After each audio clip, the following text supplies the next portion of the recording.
Good morning, everyone. It's Tess, and today is tip 227. And I am just recently back. I did my walk with my mom, and anyone who's on my personal page probably saw I chased the sun this morning as I was driving back from my mom's because she only lives half a city block from me. The sun was a beautiful, kind of a deep pink red color this morning, and it was just amazing. I'm sure it has something to do with the storms that are going on, because there's that old saying that my grandparents used to always use: red sky at night, sailors delight; red sky in the morning, sailors take warning. And we know there's a lot of storms going on in the water right now. Good morning, Upendra. So good to see you. So I was out playing a little longer this morning because I chased the sun. We have a large park, and I drove through the park trying to take pictures this morning. It was just beautiful. Today I'm going to kind of continue on the same path as what I've been talking about, revisiting my journals from Doc V, because I know I've shown before, but I do these. Oh, thank you so much. Thank you, Jill, for making it pretty for me. So I've been using my journals from Doc V's challenge, and each one of these tags is a day. And I just thought that, there's been so much great information, and a lot of things do tend to kind of repeat, but great reminders exist in this material. So I just want to keep rebuilding and re-strengthening the things I've learned, because I've done some amazing changes in this past year and a half since I joined the challenge. And on day 37, which was April 6th, Doc V was talking. He was still kind of in an area where he was talking about disrupting the soil, but he talked about a couple of people that I find inspiring. And I think that kind of remembering sometimes that other people have larger challenges. Oh, good morning, Ruth. Other people face challenges so much greater than what we ever face should help us to stay strong no matter what happens in this world. And on day 37, he was still talking about disrupting your soil. He was still talking about, your strengths, your weaknesses. You may need to hire a coach to help you with, but there's always avenues available, and you don't ever have to give up on yourself. Hello, hello. And the reason this one really spoke to me is the video he had us listen to was that it was about a kid who had an accident as a child, and he lost his left arm. And that, of course, would be devastating to anybody. And he had to get to a point in his life where he was trying to find something to be purposeful for. And he decided to learn karate. So he got as far as he could on his own, and then he found a master to work with him. Well, when he found the master to work with him, the master said, I will teach you, and I will actually take you to events so that you can compete. But you don't question anything. You do what I tell you. And I think Doc V has kind of pointed that out to us too. Sometimes when we're given a gift of how to move forward, we sit there and we question and question and question, and analyze to death, and we don't accept the gift and move forward. Well, hello, Thomas. Good to see you. Happy Sunday. So I think that this spoke to me because this child who had lost his arm young actually worked with this karate expert, and he learned a craft. But during the process of learning, he started to feel kind of bad because he was only taught one move. And he was feeling like everybody else around him was learning all these amazing moves, but he was only taught one move. And it made him feel like he wasn't meeting his potential. And he wanted to start to question the master, but the master's like, we made an agreement. You follow what I'm teaching you. I will get you to where you can compete and you can excel in this, but you have to trust that I'm giving you good advice. And I think we all struggle with that, even with Doc V. He's a bariatric surgeon. He directed bariatrics. He has dealt with weight loss patients for many, many years. And because he has never really struggled with many large amounts of weight like we have, we don't always want to hear him. But the thing is, oh yeah, see, and resellers, definitely. The doc has given us so many, like resellers is a program where he's got it on his page where you get involved with small businesses, advertising businesses on when they're testing products, and you can make money each month doing that, and that's a great program. Doc V introduced me to Chris Noggle, who I'm doing a lot with, and I'll be with this coming weekend. I think Thomas is going to be a part of that too. Ruth was with me in an inner circle. So we're actually trying to improve our skills. Well, this kid that lost his arm, that was working with this karate master and that was feeling neglected because he only learned one move, went to a competition. And he went through this first round of this competition and he won. And he's like, wow, my master was right, but I want to learn more. I only know this one move. But the master kept saying, don't question it. I've told you, this is what you're going to learn. Move forward with it.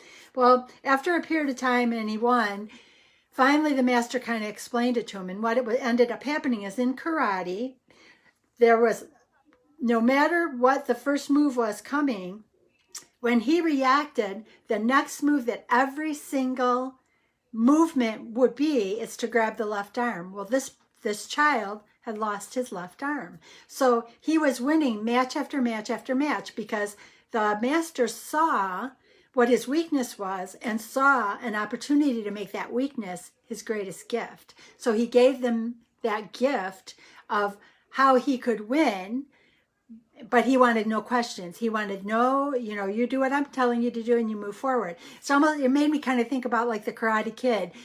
He hated that he was doing the painting, up, down, paint, paint, paint, paint. He did a lot of repetitive things that seemed like he was just doing chores, but it ended up that it was building strength. When I think about the William McRaven, Make Your Bed, the sugar cookies, where at some point everybody is considered to have failed in the military. They make them go in the ocean, roll around in the sand, and spend an entire day in misery of a wet uniform with sand all over them. They send them to circuses, which means 4 hours more calisthenics. Well, inevitably, the groups that spent the most time there ended up being the strongest at the end of the Navy SEAL training. And during this day, he also talked about Michael Phelps. Michael Phelps, we all know, won many, many medals in swimming. But prior to him going to the Olympics, he trained, he overtrained, he put in more hours, more hours, more hours, more hours. And everyone told him he overtrained and that he wasn't going to make it. But he in his mind knew that he had to accomplish something, and he kept going and he kept pushing and he went further, further, further, further. And we all know the outcome of that. He won a lot of medals. And I think that if I think about like Tony Robbins, I haven't been a part of one of Tony Robbins' things, but when he had his very first Zoom UPW, Unleash the Power Within, I participated in that. So that was July of 2020. I participated in that. And what kind of hit me about that is, and I've been thinking about it myself too, Doc V, well, Tony Robbins kind of said that, how did he become a speaker? Everyone is telling him how gifted he was. And he's like, no, I'm not gifted. I just worked at it harder. And basically what he said is that all the people around him only spoke maybe 3 times a month. He was speaking 3 times a day. He just repetitive, time after time after time after time. And I thought, wow, so it isn't always a natural gift. It's a skill that we acquire because we work at it. And I think sometimes we forget that. We look at somebody else and we go, wow, you've got a gift, but we don't know the work that they did behind it. And I was even thinking about these lives because I have had people reach out to me and say that I'm getting stronger at it. And I appreciate that so much. You guys will never know how much I appreciate that.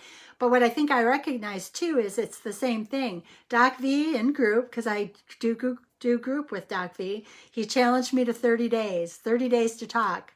I met the challenge, and then when the 30 days was up, he challenged me not to quit, and I'm like, darn it.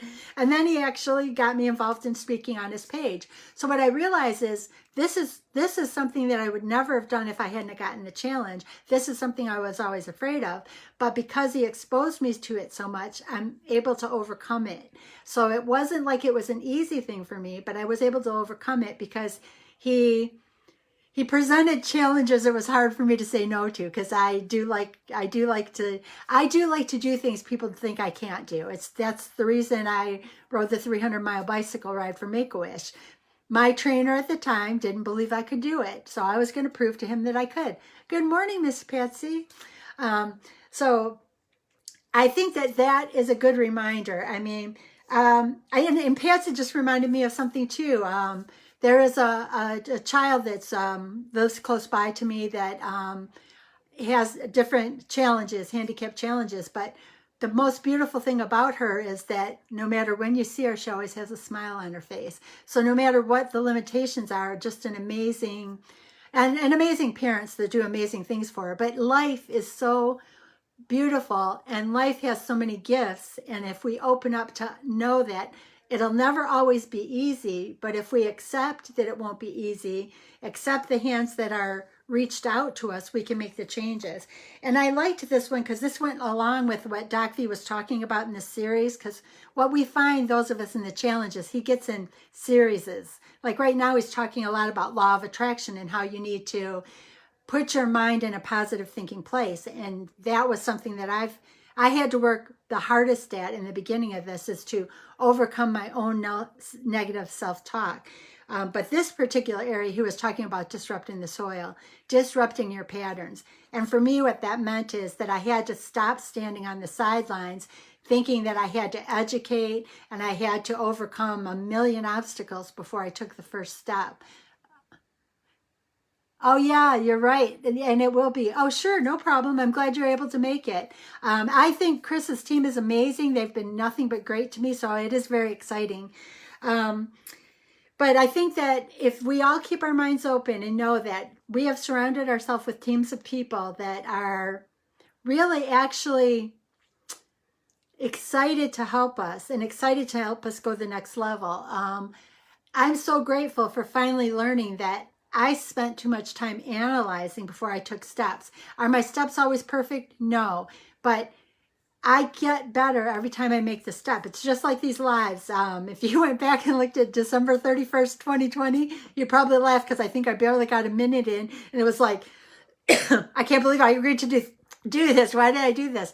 But it gets easier over time. The more you're exposed to something, the more it happens. And I think maybe in my own way, it's given me an opportunity to honor a promise that I made to my grandmother, which was to share stories, share family stories. And through this process, I've gained some. You know, I gained the one yesterday about my great grandmother and the seed watermelon. So if you are uncomfortable with something and your mentor presents you with an opportunity to try something you're not comfortable with, give it a chance, because you never know. You may be this child who felt like he didn't have any value, but he found the right mentor who taught him how to win at every, and I think he was undefeated at every karate event he went to. Michael Phelps, he trained and trained and trained, and he worked with someone. Everybody told him he was working too hard, but look where he ended up. He won a lot of awards. Tony Robbins, we'll talk about. Everyone says Tony Robbins surpassed his teacher, which was Jim Rohn. Jim Rohn is kind of the original self-help guy. But Tony Robbins, if you're to listen to his story, he'll tell you that he practiced every single day, up to 3 times a day, because he knew that it wasn't a natural gift. It was something he had to acquire. My mom and I were talking this morning, and we walked and we cut off a little bit of the walk because she just wasn't up for it. And then she tried to apologize for it. And I'm like, don't apologize for it. We got out and we walked. We did this walk. And then on the way home, she was telling me how much better she feels and how much more energy and how great it feels. So too often we look for the negative thing to hold on to, and we got to shift it to the positive thing. And even if it's uncomfortable at first, it becomes comfortable over time. I didn't at first love getting up and walking early in the morning. But when I started to walk and I started to see nature was out at that time, and I started to get to watch beautiful sunrises. That sunrise this morning was amazing. It gave me something to look forward to as part of the walk. And for too many years of my life, I missed out on some opportunities because I thought I needed sleep. What I need is to experience every possible thing that this life has to offer, slide into home base, and at that point in time, I can be exhausted and refinish. And I know I've said it before, but when I slide into home base, I want God to say, you got a little bit of a slow start, but well done. Well done. And I want that for you guys. So open yourselves up. Something might be uncomfortable. Give it a try. You might just find it's the greatest gift for yourself. As Doc V said in this series of talks around the 40s, and we're in the 540s now, disrupt your soil. Reach out for something new. Try something new and give it a fair amount of time to see if it's a new love for you. So have a beautiful, beautiful Sunday, and I'll talk to you guys soon. Thank you.